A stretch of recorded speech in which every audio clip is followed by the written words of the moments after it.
vamos a grabar esta, vamos a empezar a grabar, perdón, se me había olvidado. ¿Ya? Van a estar las grabaciones de las clases en unos días más. Ah, perfecto. ¿Ya? No, sí, no, encantado. Entonces, en alguna de las discusiones creo que Andrés fue el que dijo ¿a qué se le llama un paciente normal?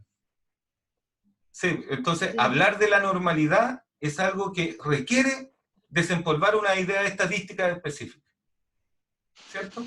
Y diferenciar lo que es estadística descriptiva de estadística inferencial. Yo no me quiero meter en su curso de estadística, pero necesito hablar con ustedes de algunas cosas para que podamos hablar de lo mismo. ¿Les parece? Sí. ¿Con qué partieron con estadística, por ejemplo? Los N, Variables cualitativas, cuantitativas, Perfecto. del tipo, la categorización de las variables, la muestra, Excelente. el universo, eso mismo. Entonces vamos a pasar muy rápido con esta primera, con esta primera parte, que yo quería atacar ese punto, porque cuando yo les digo, ustedes tienen que saber si sus pacientes son normales, ¿sí? Imagínate tu grupo de pacientes. Yo no sé dónde trabajan ustedes, ni particularmente estoy haciendo ese estudio en estos momentos. Pero ¿qué pasa si dice que la normalidad en Chile, que el 10% de las personas tienen riesgo cardiovascular elevado? Y en su grupo de pacientes que usted analiza en su clínica se encuentra con un grupo que tiene el 40% de probabilidades de riesgo cardiovascular. ¿Qué diría usted? Que no son normales. O sea, claro, que la distribución de los pacientes que se supone que existe, a ustedes les llega sesgada. De alguna forma hay un sesgo. O, no sé, ¿cuál es lo normal de la enfermedad periodontal? No sé, 40%. 40-50% más o menos de los pacientes. O sea, uno de cada dos pacientes tiene enfermedad periodontal. Sí. Claro, eso es en la población general, pero seguramente a los que le llegan a ustedes, el 80% tienen, no sé. De hecho, sí, fácilmente. Claro, entonces, a eso me refiero. La gente lo consulta, vos. Por supuesto, entonces a eso me refiero por discriminar cuáles son las normalidades de la población, ¿sí? Sus pacientes son todos adultos, son más niños, hay cosas que son simples, son normopeso, o todos tienen sobrepeso, son de bajo peso. Entonces, ese tipo de categorías van emergiendo de solo tener algún control de la matriz de los pacientes que yo analizo, ¿sí? Son cuestiones generales. Algunos podrían decir ahora que son epidemiológicas. Puede ser. Pero tener esa idea es clave, y para eso hay que tener alguna idea sobre de análisis gráfico. Así que vamos a partir por ahí. Y como ustedes ya tuvieron su clase de estadística, supongo que podemos pasar rápido por esto. Ayúdenme. ¿Se ve bien el monitor? Sí. Sí. Ok. Ya, compañeros, ¿qué podemos ver en la imagen? ¿Alguna idea? Distribución normal y distribuciones que no son normales. Ya. No, son todas distribuciones normales. Son todas normales. Sí. Ya. Gabriela, ¿estás conmigo? ¿Se entiende? ¿Sí? Entonces, ¿sí? ¿qué es lo que hace una distribución normal? Entonces, esa es la pregunta. ¿Todos identificaron que son distribuciones normales? No. Podrían pensar que estas son otras distribuciones, pero esto corresponde a puras distribuciones normales. Entonces, ¿qué significan estos símbolos? No sé. Ahí no tengo idea. ¿Desviación estándar? Perfecto. Sigma es desviación estándar y M. Si esta es desviación estándar, ¿qué podría ser esto? Promedio, ¿no? Muy bien, la media. La media y la desviación estándar se reconocen como parámetros de la distribución normal. Siendo todas estas distribuciones normales, lo que diferencia las curvas son los parámetros, que es la media y la desviación estándar. ¿De acuerdo? Ya. Sí. Sí. Ya, entonces, en una misma distribución, digamos que todo lo que pasa aquí, esto es frecuencia versus versus el número de casos, ¿sí? Siendo todas normales, pueden haber cambios en los parámetros que modifican los efectos sobre esta distribución. ¿Ya? Entonces, vamos a esta diferencia. ¿Alguna idea la diferencia entre estadística descriptiva e inferencial?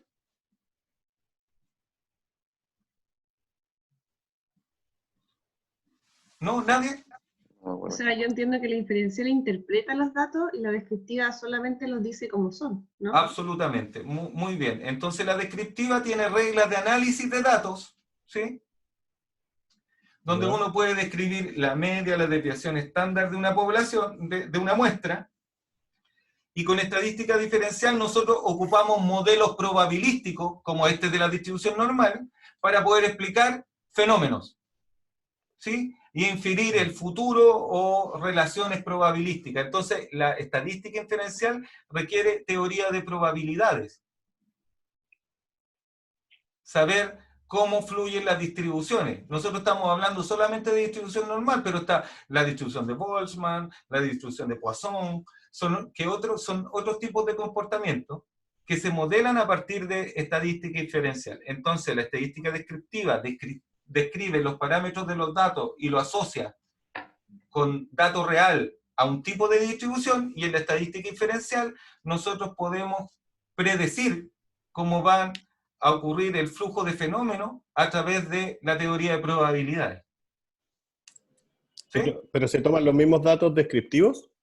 No, los datos descriptivos te permiten el inicio, te permiten decir, esta muestra se ajusta a una distribución normal. ¿Sí? Eso es descriptivo, porque tiene promedio, desviación estándar y se ajusta correctamente a una normal. ¿Sí? Ahora, en la inferencial uno diría, si esto es una normal, si yo cambio la media o la desviación estándar, se va a mover de esta forma. ¿Podría ser un ejemplo? Bueno.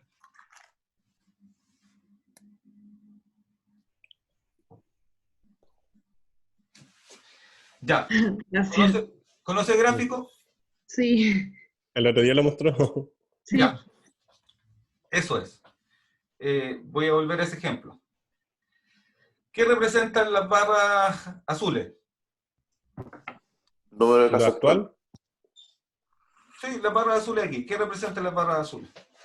Eso, el número de casos actuales, del día a día. Por día a día. Ok. ¿Y qué representa la línea? Lo que se predice. Ya. Entonces, lo que se predice en este caso es que aquí hay una distribución normal. ¿Ya? Y una de las características de la distribución normal es que es simétrica. O sea, desde el pico, desde la izquierda del pico, va a ser igual hacia el otro lado. Perfecto. ¿Sí? Entonces, con esto quiere decir el gobierno, llegamos al pico aquí, y por lo tanto yo infiero, si esto es una normal, que la pandemia se va a acabar acá. Y lo infiere porque dice que esto es el pico y además dice que esto es normal. Ya. ¿Cuál era el problema? ¿Cuál fue el problema de esta predicción? Que el pic no llegó ese día. Que ese no era el pico. ¿Y eso echa a perder la predicción? Sí. Porque cambia la desviación. Porque se basa... Cambia la media. Claro, que la media no está donde tiene que estar y que tampoco podemos tener el espejo hacia el otro lado. Entonces, la verdad es que esto está mal hecho nomás. No sirve. Esto subió caleta. Está mal aplicado nomás. No, es un error tipo 1, es un error básico de muestreo. Es un error básico de muestreo. Y por ejemplo, las barras azules si uno viera solamente las barras azules, sería descriptivo, sería un análisis descriptivo. No es cierto, es descriptivo que tiene el gráfico inferencial ahí mismo. Ya. Y es súper contingente, por eso lo usé de ejemplo la semana pasada. ¿Le sirve, Gabriela? Sí, perfecto, gracias. Entonces, viajemos rápidamente para esto, porque este era el ejemplo de esta clase, de esta introducción. Pero vamos rapidito con algunas ideas generales, ¿ya? Estas son ideas principales en estadística. Que cualquier conocimiento que nosotros vayamos a observar es de un intervalo de la realidad. Ujú. ¿Es correcto? Sí. Nosotros queremos, a través de la inferencia o de la predicción, decir que ese intervalo de la realidad puede ser una cuestión poblacional y general. ¿Sí? Entonces, con lo que nosotros medimos en ese intervalo de la realidad, se construye un modelo particular, y ese modelo particular pretendemos decir, a través de evidencia, que es lo real. Pero lo real es siempre más complejo. ¿Sí? Entonces, no tenemos que engañarnos nunca que lo que nosotros tenemos es un modelo que es una parte de la realidad. ¿Sí? Ujú. Y para poder inferir debemos usar probabilidades y tenemos que estar claros que el error depende de cómo yo establezco la relación con ese modelo. ¿Y qué tanta fiabilidad tiene un modelo? ¿Cómo puedo determinar eso? Excelente pregunta. Depende de la muestra. Esas son estadísticas superiores, pero que todos deberíamos poder hacer. Pero no las podemos hacer porque no nos muestran los datos reales. Ya. ¿Ya? Dos términos. Los voy a dejar planteados nomás, después vamos a hablar de eso. Verosimilitud y robusteza.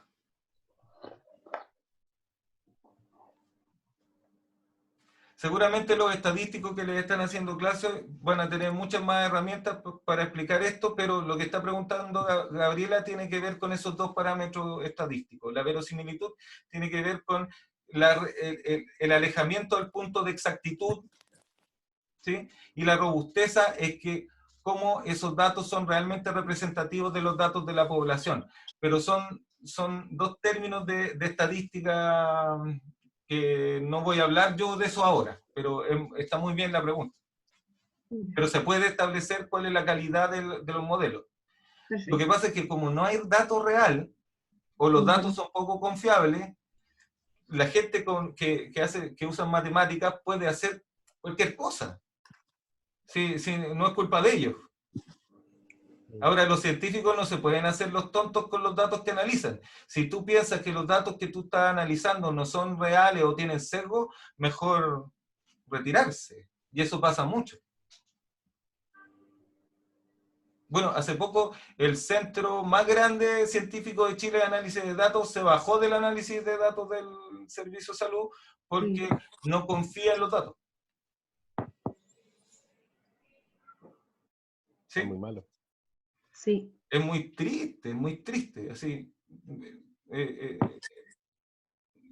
Nada, no sabemos cuántas personas hay en Chile, no sabemos ni siquiera cuántas personas hay en Chile, en realidad. Entonces, ¿hay algún problema? Si no es cosa de atacar al gobierno particular, hay un problema en la formación de todo nuestro estamento. ¿Sí? Y parece que el problema es que no sabemos contar. Ya, entonces, la realidad siempre es más compleja que el modelo, y no hay que engañarse respecto a eso. ¿Ya? Juguemos a las variables. ¿Qué es una variable? Un tipo de dato. Un parámetro a medir. Ok. Y Eso. esa variable se puede dividir en tipos de variables. ¿A qué le Sí. llamamos variables cualitativas? Aquellos que no son cuantificables. A ver, En categorizar números. es una forma de cuantificar también, porque uno puede contar las veces de esa calidad, ¿cierto? Sí. Ya, entonces, ¿cómo interpretamos esa idea de la variable cualitativa?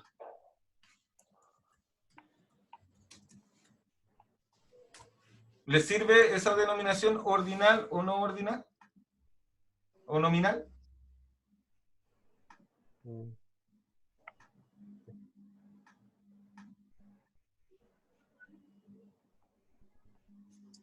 Silencio en la corte.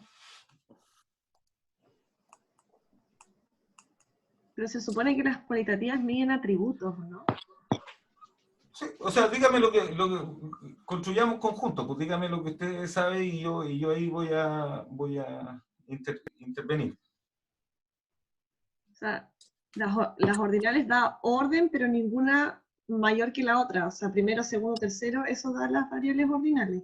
Ok, entonces, digamos que las cualitativas pueden ser categóricas, son categorías, ¿Sí? ¿Sí? ¿sí? Sí. Y ordinal sería una categoría con un orden inherente, por ejemplo, grados, letras, Grados de dolor, claro, así como nivel de dolor.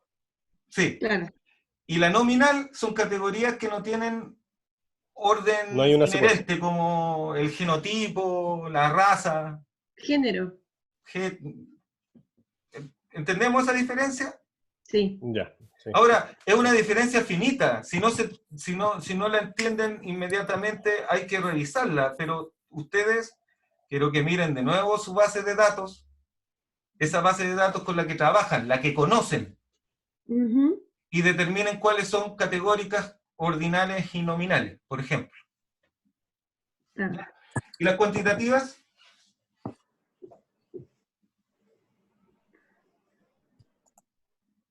Son variables con numéricas, con valores numéricos, ¿no? Digamos que son las que se miden, Claro. ¿sí? Las que se miden. ¿Y qué significa que sean discretas o continuas?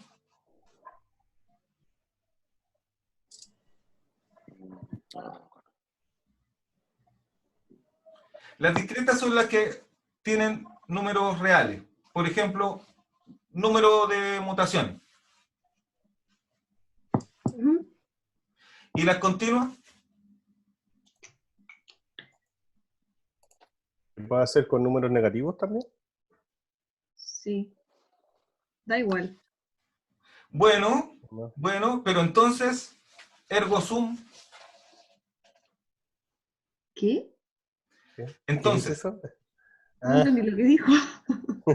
ergo sum. ¿Qué es eso? En conclusión, y entonces, Ah, perfecto. si pueden ser números negativos, entonces Son Pero continuos. cualquier número. tiene escala. Mm.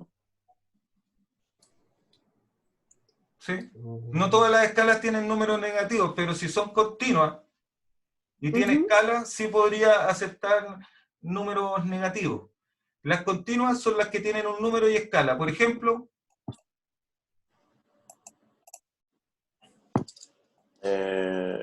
La altura de una persona, de una persona. altura, peso. ¿Sí? Pero, Ujú. ¿cómo? ¿Las continuas pueden tener, o las discretas pueden tener negativo? Yo entendí que las continuas pueden tener negativo. Sí, porque tiene Sí. escala. Y las continuas en general son discretas, son números de cosas. Ahí se tomaría siempre como el valor absoluto. Números de mutación, números de mutaciones, por ejemplo. ¿Qué escala Como tiene que un no pueden número de haber mutaciones. mutación?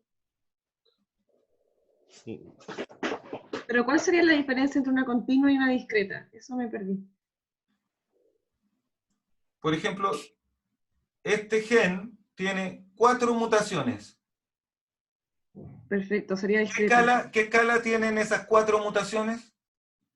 No, no tienen No, no escala. tiene escala, es Son una mutaciones. categoría discreta.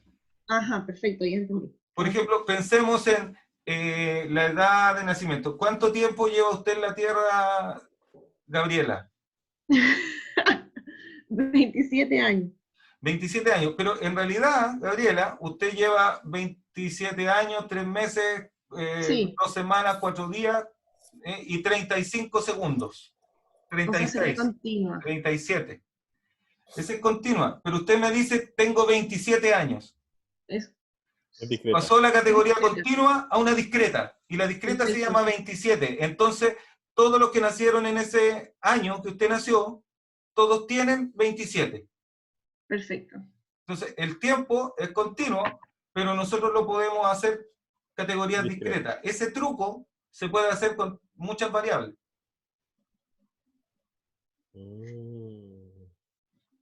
Ahora, ¿para qué hacer ese truco? ¿Por qué no las continuas son las continuas y las discretas son las discretas, las nominales son las nominales y las ordinales son las ordinales? Porque las continuas van aumentando constantemente. O no, como que las discretas es sacarle una foto a un video, así. Y las continuas a un video. O sea, Y las discretas una establecimos foto. ya las diferencias, son todas distintas, ¿cierto? ¿Y Sí, por qué poder transformar una continua en una discreta, como lo hicimos con la edad de Gabriela? yo creo que para el manejo de los datos, Muy bien, para poder sí, compararlas, porque no se pueden comparar peras con manzanas, decía exacto. mi abuelita. Y en realidad uno no puede comparar las variables que son distintas. Entonces, toda la estadística inferencial que han desarrollado nuestros grandes matemáticos y pensadores tienen que ver con atacar estos grupos por separado. Ujú, Pero cuando uno es estudioso de la naturaleza, se da cuenta que los fenómenos, como la vida, la enfermedad, los fenómenos, tienen varias variables distintas. claro, Tiene variables continuas, tienen variables discretas, nominales y ordinales, y cómo las comparamos si toda la estadística diferencial está hecha para cada una por separado, que son los test estadísticos por tipo de variable y tipo de claro. distribución, que son los que más conocemos. Entonces quizás necesitamos la nueva estadística, una nueva Que clase englobe de todo. ciencia, Ujú, A New Kind of Science, es un libro de Wolfram, por si acaso, después hablamos de Wolfram, ¿ya?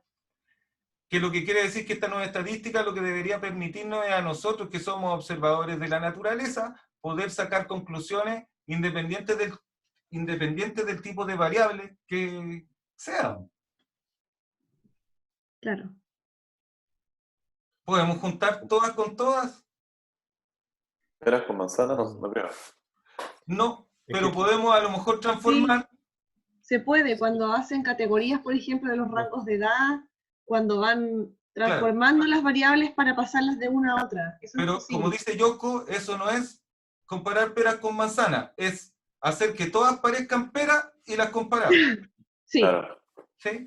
Entonces, la base del análisis de datos multiforme de múltiples variables tiene que ver en hacer que todo sea normal, aunque no lo sea, ujú, y para poder comparar unas variables con otras. ¿Cómo se llama el proceso de hacer de que todas sean normales, aunque no lo sean? normalización. Normalización. Es como llevarle un denominador común, Claro. todo. Ya. ¿Ya? ¿Bien? Sí. ¿Simple o complejo? Discreto. medio. Ya. Recuerden que la Cualitativamente realidad discreto. siempre es más compleja que el modelo. Sí. Ya.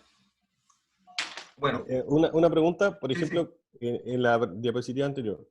Si por eso que la mayoría de los estudios van a tender a ser, por ejemplo, cuantitativos y discretos, como porque es más, quizá de esa forma tienen más herramientas estadísticas para poder trabajar, o No, todas tienen... ¿Ah? o sea, entiendo tu pregunta. O sea, lo que ustedes ya saben de que aquí hay como una división. Están como los científicos cualitativos y los científicos cuantitativos. Pero esa Sí. es una diferencia medieval, digámoslo así. Si en realidad yo quiero observar la naturaleza, yo tengo que tener una visión transversal de esto. Mm, ¿Sí? Tengo que poder analizar distintos tipos de variables y después decidir qué junto con qué, por supuesto. ya. ¿Sí? Sí. Es Ujú, que, así como duda, yo acá en la Universidad de Atacama había visto unos magíster y ellos me decían, no, es que en esto solamente se ven análisis cualitativos. Y yo así como que, Sí, ya, pero no es tenía que, idea que lo que era. Dije, pero si te qué lo bueno. digo, aquí hay... Sí, pues. Y hay gente que cree que los científicos más normales, ciencia normal, es otro texto de Kuhn, no, no, ¿cómo se hace ciencia? Que los científicos cuantitativos no entienden los cualitativos, ¿sí? Mm, Y hay un bueno, principio pero de construcción en la ciencia que es el principio de incertidumbre.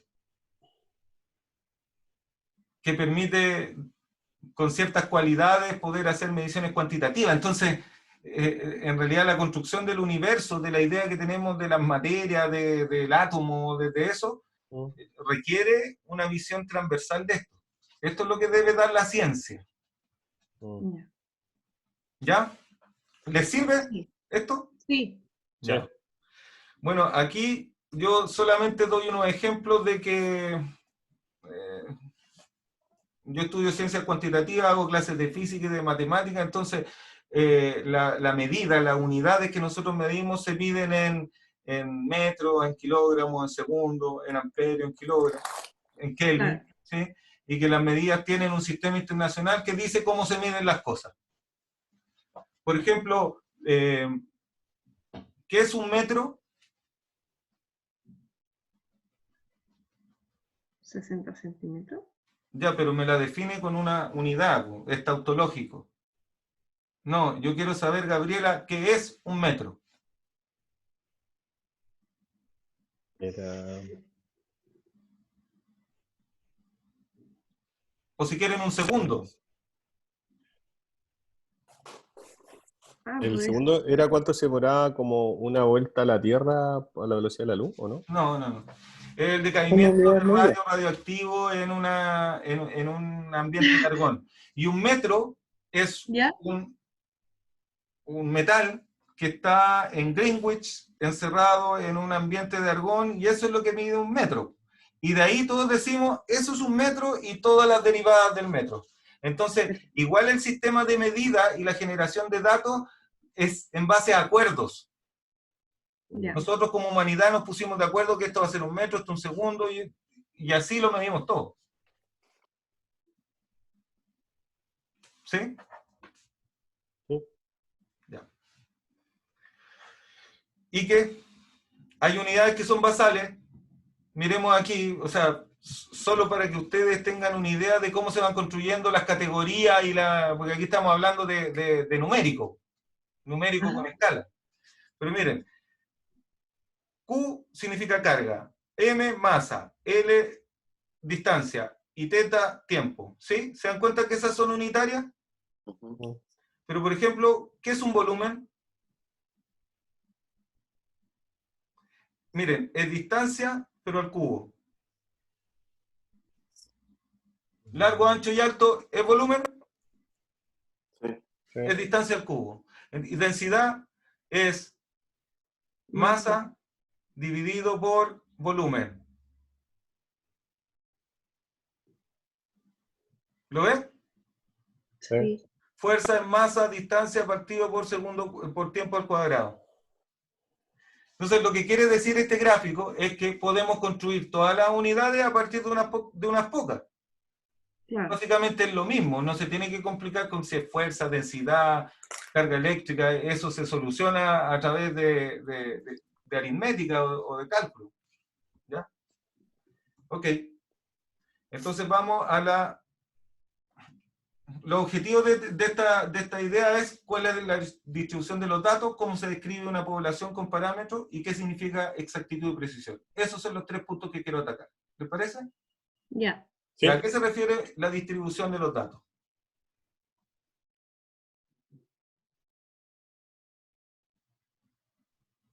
A una descripción gráfica, específicamente gráfica. Por ejemplo, ¿conocen esto? Conozco, pero que me acuerde de todo, no. Pero Ok. sí lo he visto en algún momento. Pero podríamos decir que esta es la variable, ¿cierto? Ajá. Y esta es la frecuencia de esa variable. Cualquier variable. Sí. ¿Sí? Entonces, hay valores que me representan esta figura, que esa es la descripción de los datos. ¿Sí? Ujú. Y la distribución de los datos tiene que ver cómo se ve esta figura. Sí. ¿Ya? Entonces, hay variables que me permiten determinar la forma de esta figura, como la media, la mediana y la moda, llamadas variables de tendencia central. ¿Sí? Sí. ¿Están claros con Sí. eso? Sí. Ya. ¿Qué significan las Q? ¿Los quintiles? Los cuartos. Cuartiles. Cuartos. Sí. Entonces, lo que está en verde en turquesa, rosa y azul, ¿a cuánto corresponde del área bajo la curva? Un cuarto. A un cuarto. Cada uno es un cuarto. Específicamente la distribución normal, lo que dice su forma es que la media, la mediana y la moda, que no son lo mismo, están en el mismo lugar. ¿Ya? Ya. ¿Me explico? No. En la distribución normal, y particularmente en la distribución normal, la media y la mediana y la moda están en el mismo lugar. Pero en el Ah, mismo ya. cuartil. No, en el mismo punto, como en la misma En el mismo distribución, punto, el mismo rango. justo al medio. Ya. Porque la media, la mediana y la moda no son lo mismo. La No. media es el promedio, la mediana el valor del medio y la moda el más frecuente. Sí. En la distribución normal, particularmente, media, mediana y moda son iguales. Ya. Y cuartil 1 más cuartil 2 igual que cuartil 3 y cuartil 4. Ya.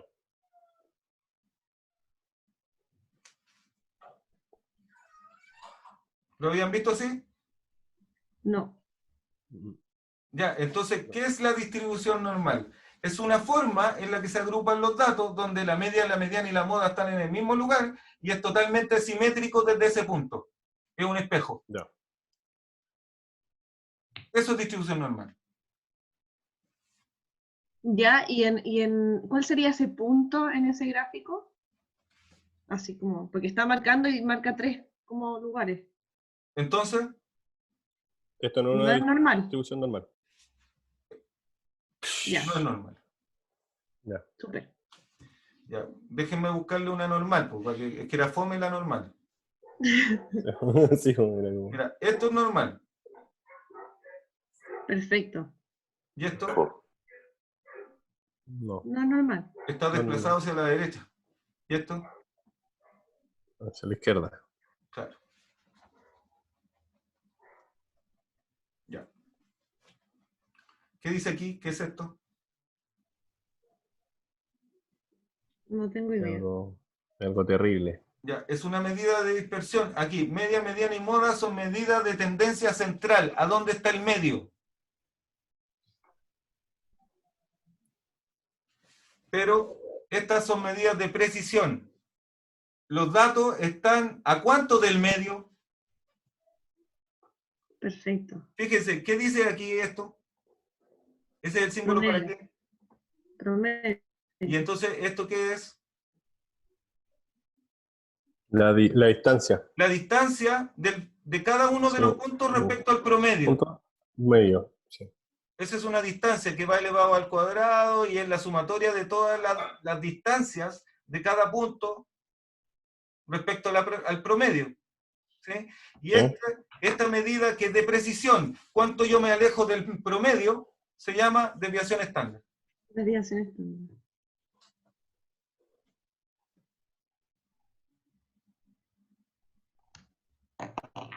¿Sí? Sí. Sí. Ya. Ok.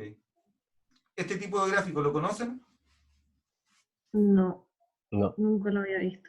Box plot o gráfico de caja. Me gusta Ah, pero No, paper. puede ser, a veces lo ponen invertido, ¿no? Ah, sí, es lo mismo. Ah, ya. ¿Y se llama de caja y bigote o no? Sí. Ah, ya. Ahí sí. Algo. Ya, pero ¿qué significa cada cosa? Ah, no sé. Ahí, aquí está. La raya del medio es ¿La La mediana? media. la mediana. Mire, Mediana. Q1 y Q3, el mínimo y el Los- máximo. ¿Qué es el mínimo y el máximo? La desviación estándar. O sea, los rangos. Rango, así se llama. Rangos. El rango es del valor más Donde bajo al inicia. valor más alto. Entonces, Ya. esa distancia requiere el rango, la mediana, Q1 y Q2. Entonces, ¿eso es una distribución normal? No. No, No. pero tengo una duda. Sí, Porque está mínimo y máximo, sí. que de hecho está arriba, pero Q1 y Q3, De los cuartos. Es la mitad de la distancia de aquí, aquí, y la mitad de la distancia aquí teniendo esto como intervalo. En este gráfico que se llama resumen de los 5 puntos, uno divide a la mitad y a las 2 mitades. Ya. Y así construye ese gráfico. Y solo con la observación de esto, uno puede decir no es normal, porque ¿cómo sería un Q-plot, o sea, un box plot normal? Tendría que estar central, Simétrico. simétrico. Claro. Ok. ¿Por qué arriba la línea dice 1, 2, 2, 4? Porque son los datos. Esos se son los repiten. datos. Ah, ya. Ah, son datos. Esos son los datos. Ya. ¿Ya? Entonces, ya. Miremos un análisis de datos. Ustedes saben que los datos se pueden agrupar y se hacen en gráficos de barra. ¿Sí? Sí. Sí. Por ejemplo, este gráfico de barra fue sacado de esta publicación y dice cánceres del virus de papiloma humano. Entonces, este es el número total de cánceres versus las partes donde se produce el cáncer. ¿Qué me pueden decir de ese gráfico? ¿Qué referencial? Que se produce más en cervix. Claro, Eso, menor en respecto a boca y genitales. ¿Sí? Sí. Pero, y respecto a hígado, No No, figura. no sale. no está. Y eso no significa que no exista, pero al menos no fue una categoría. Mm, ¿Sí? Ya. Me estoy demorando mucho, pero creo que es importante. ¿Le está sirviendo esto? Sí, Sí, sí, Está quedando Ya. súper claro. súper de claro. verdad. Sí, Entonces, Sí. en entonces serio. voy a continuar porque creo que es importante esto para todas las discusiones que tengamos después. ¿Ya? Ya. ¿Conocen este gráfico? No. ¿Cómo se llama? No. Histograma. ¿Sí? Pero lo han escuchado muchas veces. Sí. Sí, histograma Y sí. vamos a hacer el truco, el de categorización de la edad de Gabriela del principio. Lo vamos a hacer en serio aquí. Aquí vamos a tener, por ejemplo, los latidos por minuto de los pacientes en cuidado intensivo. Ya. ¿Ya? Entonces, este es el dato de latidos por minuto. ¿Ya? Vamos a usar esa variable que es numérica. ¿Discreta? No, no es discreta. Ah, no, ese es Es latidos por minuto. Pero discreticémosla. Claro. ¿Les parece? Entonces, hagamos categoría entre 50 y 60, 60 y 70, 70, 80, 90. ¿Qué? ¿Qué unidad Claro. tiene eso? ¿Latidos por minuto? Latidos por minuto. Y entonces aquí vamos a poner en cada una de estas cajitas, Claro. ¿Cuántos pacientes hay con ese tipo? Entonces, claro, la frecuencia. y a eso le llamamos la Sí, frecuencia. sí. ¿Qué es la frecuencia relativa? ¿Cuánto es del total? ¿Cuánto ¿Cuánto es esa del total? frecuencia está dentro? Ya, Están dentro. y tarea para la casa, no voy a hablar de eso ahora, pero ¿cómo se calcula densidad? Fíjense que hay una relación. Pero en Sí. el histograma, nosotros vamos a graficar por las cajitas, ¿lo ven? Sí. Sí. Y se construye el histograma. Pero ahí lo que ponemos, cuando lo graficamos, hacemos los intervalos en el Sí, gráfico. los intervalos Y son ahí- los contenedores o las cajas, Claro, y ahí vamos rellenando las frecuencias. y ahí puede poner la frecuencia relativa o la densidad. Aquí está la frecuencia relativa y la densidad, da lo mismo. Ah, ya. Y siempre un histograma tiene 3 ejes y creo que. No. Ah, ya. Lo que quiero decir con esto es que podría construirlo con cualquiera, el histograma es igual. ¿Y qué caracteriza, o sea, cuándo se utiliza un histograma versus otro tipo de gráfico? Pero ¿qué es lo que queremos determinar? La distribución de los datos y queremos saber si es normal al menos. Eso es lo que queremos hacer. Ya, Por eso estamos haciendo esto. perfecto. ¿Ya? Entonces, ¿es normal? No. No, pero Casi. bueno. Es buena tu respuesta. No, pero casi. Entonces, hay que aceptar algunas condiciones para que sea normal. Si hubiese sido más fundamentalista, podrían decir, ya, pero es que no es totalmente simétrico. Ya, pues, pero la Ujú. diferencia de simetría es que, por ejemplo, ese pedacito, si yo lo paso aquí, es totalmente simétrico. Ah, claro. Entonces Sí. sería manipular el dato y perillar las categorías para que esto fuera simétrico. Se podría hacer, Pero es Sí. como normal. pero yo diría que es normal. Sí, esos son parámetros de describir si acaso es normal o no es normal. Pero ahí vamos a entrar a otra discusión, pero me gusta que ¿Y ustedes, hay rangos aceptables para claro, determinar que es normal? sí, Porque hay una cuando yo sé que probabilidad, ¿Ah? hay una probabilidad de ajuste de que esto sea normal y es el parámetro P, Ya, un rango de confianza, cinturón de confianza. ya. Ya. Entonces, Ahí estaba en el anterior, está arriba. ¿cuál? El gráfico que estábamos viendo ¿Mm? estaba donde aparecían los 4 gráficos, aparece arriba a la izquierda. Entonces que cumple ahí está, Ahí, una curva normal. Claro, miren cómo se va ajustando mientras más puntos tenemos. claro. O mientras más pequeño hacemos el contenedor. Sí, es que eso le iba a preguntar, porque si nosotros sabemos que estos son contenedores y que tiene un rango de 10, si lo hubiéramos hecho punto por punto, quizá hubiera seguido más una tendencia normal. Ya, pues, hacerlo punto por punto es hacer un análisis infinitesimal del área bajo la curva, obtener la integral bajo la curva de esa curva. ¿Sí? Ya, Eso sí. es idealizar. Y ahí nos vamos a la estadística inferencial. En la estadística inferencial ocupamos esto nomás, no los datos, ocupamos esto nomás. Mm, Ya. ya. Entonces, cuando hablemos nosotros de poblaciones virtuales de pacientes, ¿sí? Nos estamos refiriendo que a partir de los datos reales, nosotros creamos una Modelo. representación teórica de cómo es la población y aquí hacemos experimentos. Ya. Ya, entonces, ¿qué ven aquí? 4 distribuciones normales. 4 Sí. distribuciones normales. Esta es la ecuación que describe la función normal. Le parece muy fea, pero no es fea. Digamos que eso es un número 1 dividido por sigma, ¿qué es? Es la Era aviación estándar. Sí, raíz de 2pi. Pi es un número, 2 también es un número y la raíz es una cuadrado. función, así que todo esto es un número. Sí. Mm. E No sé.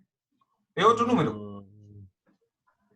Mire, esos son números, ese es el número. Aquí las únicas variables que hay son La aviación estándar y la la media. Pero La desviación media. estándar y media. media no son variables, son parámetros. Sí, o sea, vamos a tener esos datos. Sí, o sea, eso es lo que cambia. ¿Cómo se transforma esa en esta y en esta? Siendo igual distribución normal, es cambiando los parámetros. Mm. Eso es lo que quiere decir esto. ¿Sí? Sí. ¿Preguntas?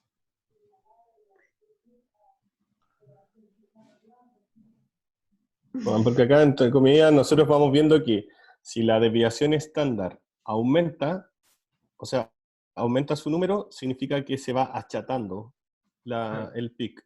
Y si cambiamos la media, se desplaza sobre el eje X. Claro. Como que, Ahora, la media, la mediana y la moda está toda al medio. son todos iguales. ¿Sí? Sí, hay algunas condiciones. Por ejemplo, esta es la misma ecuación. No se asusten. Dice que siempre La esa función. función es positiva, de que la integral bajo la curva o todo lo achurado, todo lo que está bajo la curva, el total es 1, que es toda la probabilidad. Todas las El cosas que 100%. pasen están dentro de esa curva. ¿Ya? Y que para saber las cosas que pasan entre A y B, hay que analizar ese pedacito nomás de la realidad. Mm. Así que una distribución normal es así, se puede achatar, se puede agudizar, pero siempre la media y la mediana y la moda están al medio, Ya. ¿sí? Y existe la simetría que permite decir que a una desviación estándar, ¿cuántos datos hay? Un cuarto.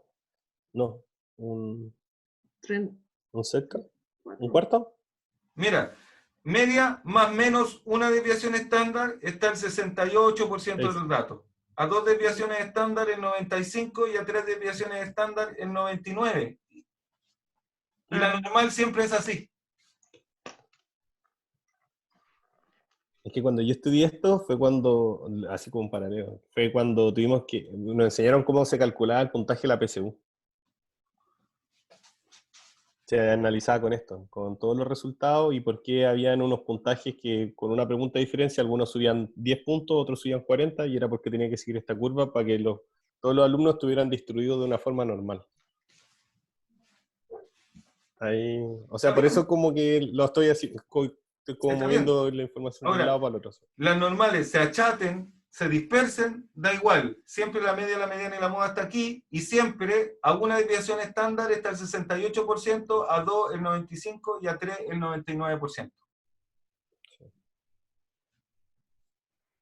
A 3 era el 99.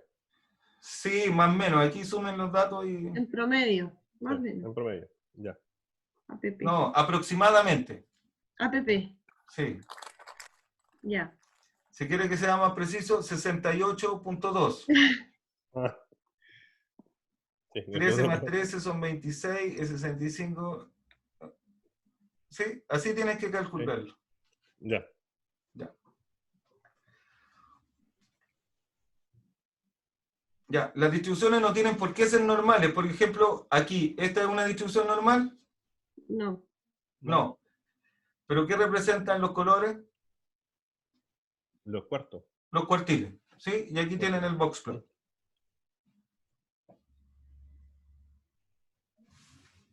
Ya.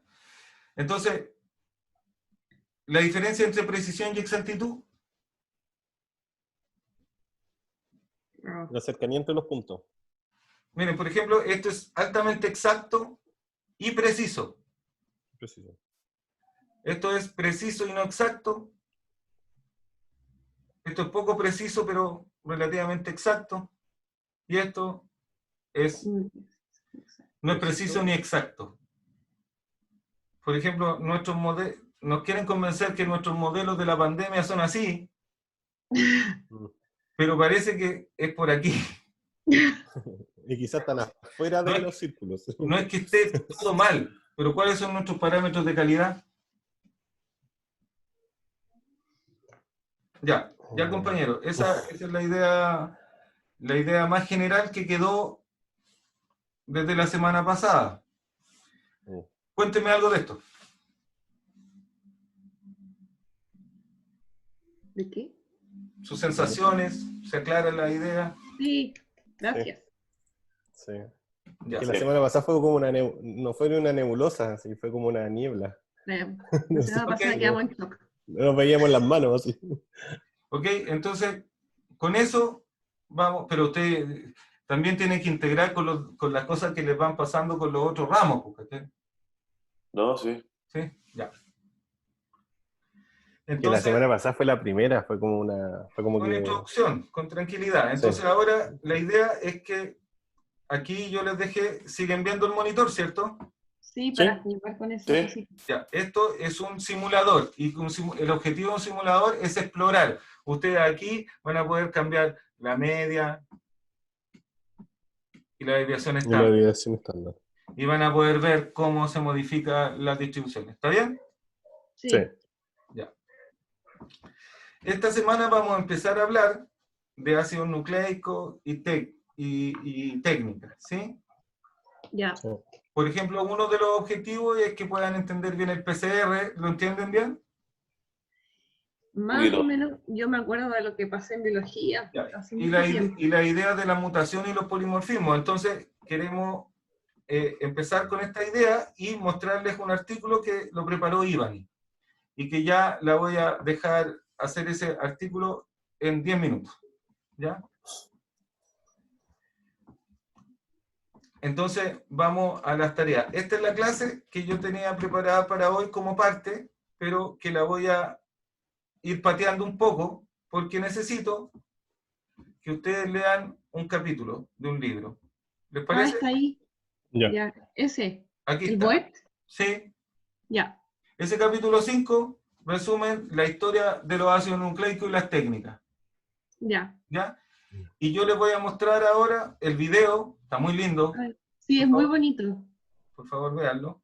Sí. Voy a dar una introducción a esto,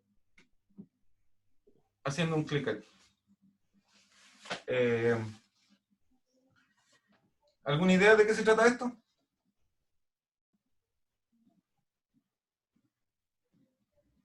El mismo día, o sea, este fue el 16 de febrero y Nature el 14 de febrero, publicaron el año 2001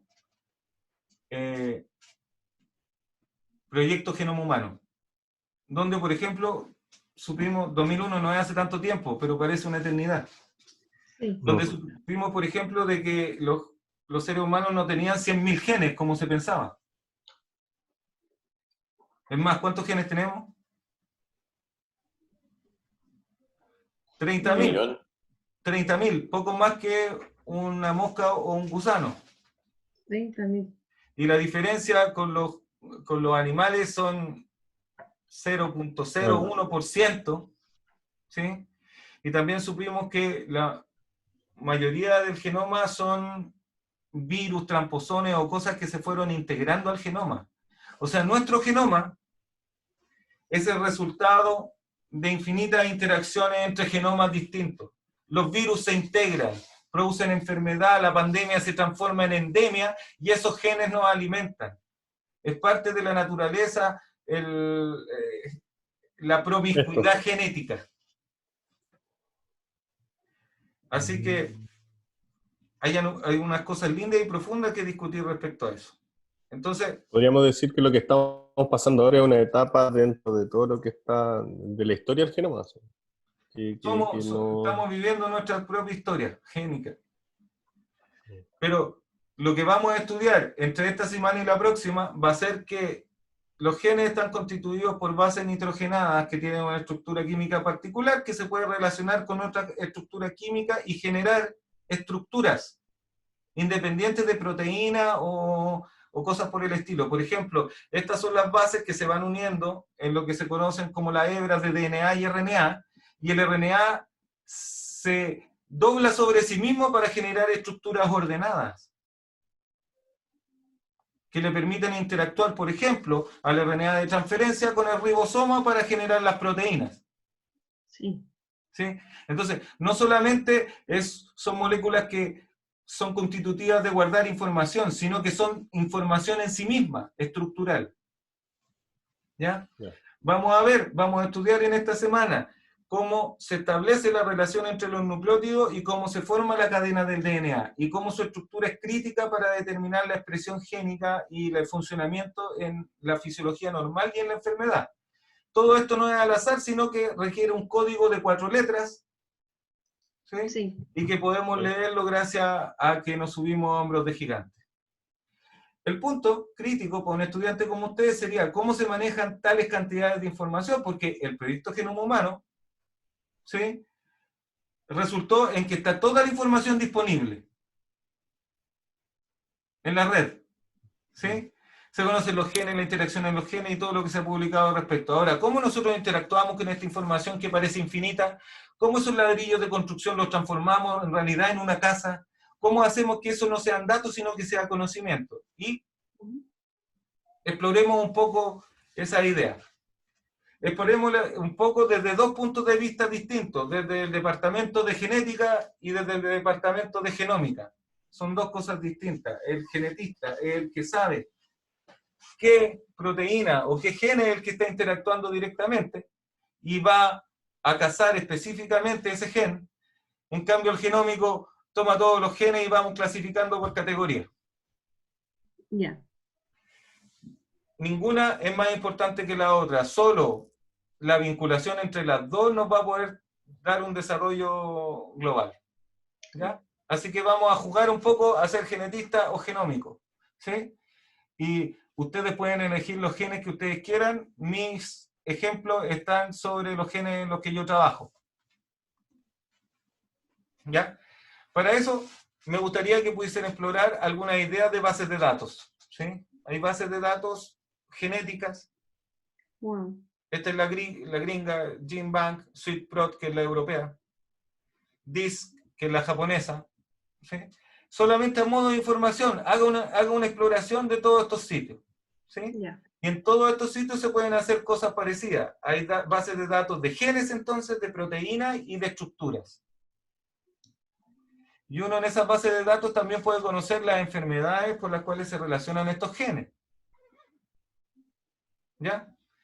Entonces, ya les dije, la ciencia se construye a base de hechos como si fueran ladrillos, pero un grupo de ladrillos en sí no es una casa, como un grupo de datos en sí no es ciencia.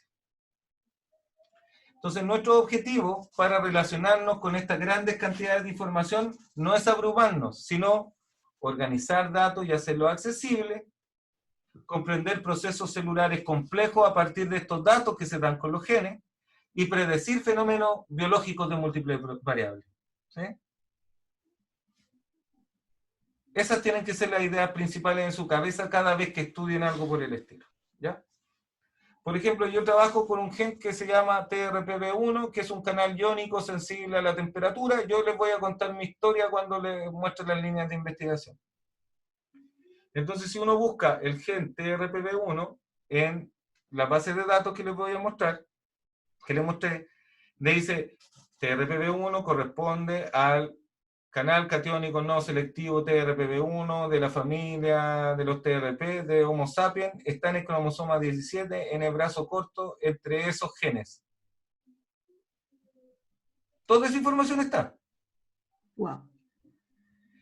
Es más, le da la idea que el gen de humano, esa es su localización específica, entre qué pares de bases está, cuántos exones tiene, cuántos intrones, cuál es el largo y cuántos residuos de la proteína puede generar.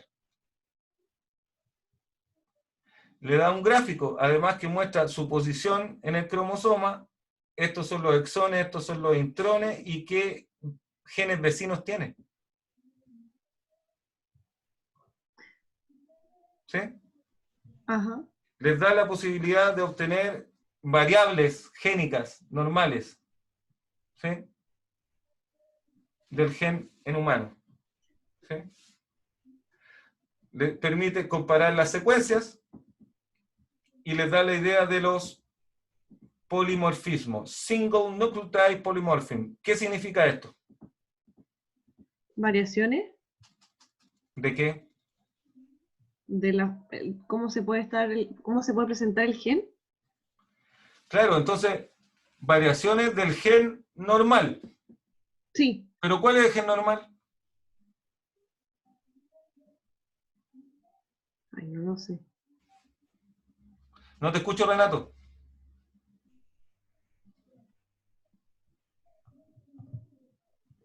Ahí sí, ahora sí. El que más frecuente en las personas, así como... No, pues como ese que gen está en todas las personas y está 2 veces.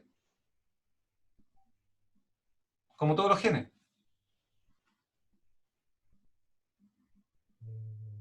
Pero su compañera me dijo que estas son variaciones del gen. ¿En alguna enfermedad? No, porque cuando es polimorfismo son un gen que no es anormal, sino que tiene opciones para hacer. Entonces hay una cierta distribución de la normalidad en un gen. Claro. No es solamente de una forma. Por ejemplo, por eso hay variaciones, por ejemplo, en el color de ojos, por ejemplo. ¿Eso Sí, sería un polimorfismo? claro, sí. Ya. ¿Se entiende el punto? Incluso en un gen, que es información genética, en la población hay personas que tienen variables de ese gen, ¿sí? A través de single nucleotide polymorphism, variación de nucleótido único. ¿Sí? Sí. Sin embargo, esos polimorfismos pueden dar diferencia en el efecto farmacológico o el efecto de algunos tratamientos. ¿Ya? También las bases de datos te pueden dar de la idea de dónde se expresan esos genes. Por ejemplo, este es el TRPV1.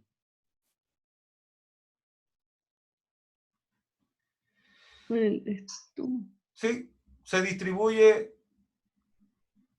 no simétricamente en los distintos tejidos.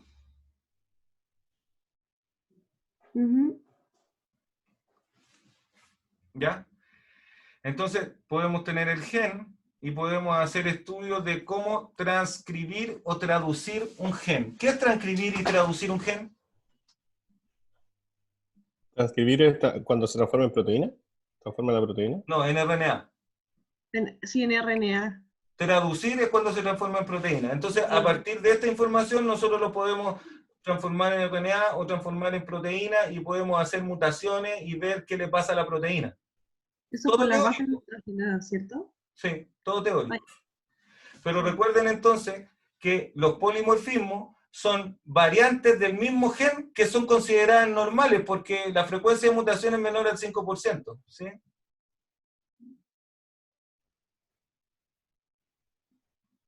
Oh. Eso es un polimorfismo. Ahora, ¿cómo se relacionan las distintas variantes génicas normales en relación a la enfermedad o al tipo de categoría? Es lo que va a discutir el paper Ivani, que le voy a dar el pase ahora.